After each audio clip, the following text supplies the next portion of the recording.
Next, the sky is full of secrets, glaring vulnerabilities discovered in satellite communications. So I'll summarize this one for you. These researchers took $800 worth of equipment. And you know what they discovered? They discovered that they can get access to all kinds of supposedly encrypted and non-encrypted satellite data. Do you know what kind of information they got? They literally just put up their own satellite dish, $800 worth of equipment, and they were pulling data from across the world. Some of the stuff that they got. Let me just show you some of the stuff they got. Cellular text messages, voice calls, sensitive military information, data from internal corporate and bank networks, and the in-flight online activity of airline passengers.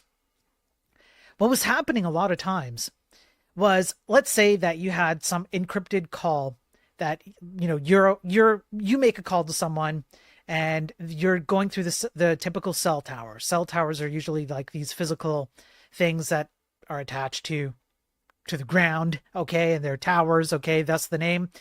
And as long as you're both within range of a cell tower, then the signals will just bounce between cell towers and you'll just have encrypted communications with each other. That same goes for text messages and so on. But let's imagine for a moment that one of you is outside of cell tower range. Well, what happens is that a lot of cell phone companies will then default to satellites. There are, if I remember correctly, 590 geosynchronous satellites orbiting Earth with a wide variety of uses, one of them being cell phone communications, internet, in-flight Wi-Fi, etc., as others.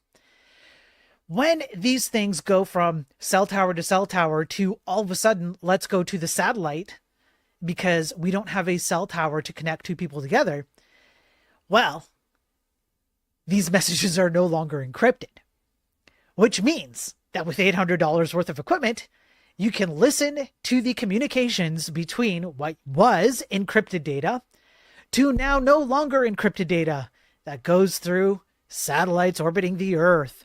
And as a result, you can get access to all kinds of unencrypted data.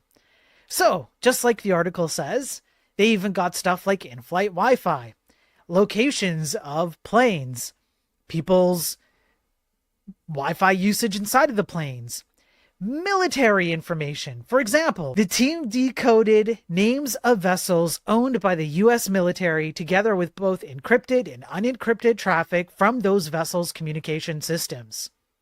Yeah, and Mexico, Mexico was apparently heavily exposed to all of this kind of stuff. Yeah.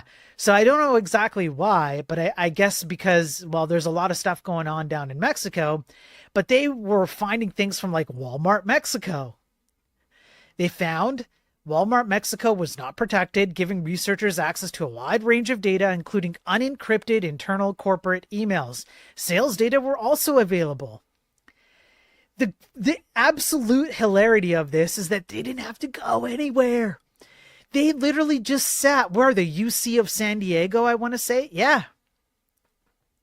All they did was placed a large satellite dish at the top of the Computer Science and Engineering building at the UC San Diego Jacobs School of Engineering, and they were able to intercept communication from 39 satellites, or approximately 15% of geosatellites, during a 7-month period. Tell me again how we're in the golden age of the tech industry.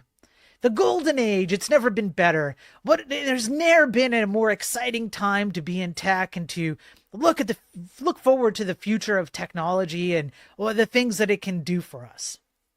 You know who really loves that kind of that kind of a saying? Our adversaries who don't even have to do anything. They just put up a satellite dish from wherever they are, and they can get access to all of this information, and the tech industry just doesn't care. Doesn't care about cybersecurity. You know what they do care about? They care about the shortest path to making money. They don't think about the consequences of what they're doing. And so here we have the consequences of what they're doing. Fantastic. Can't wait to see the future.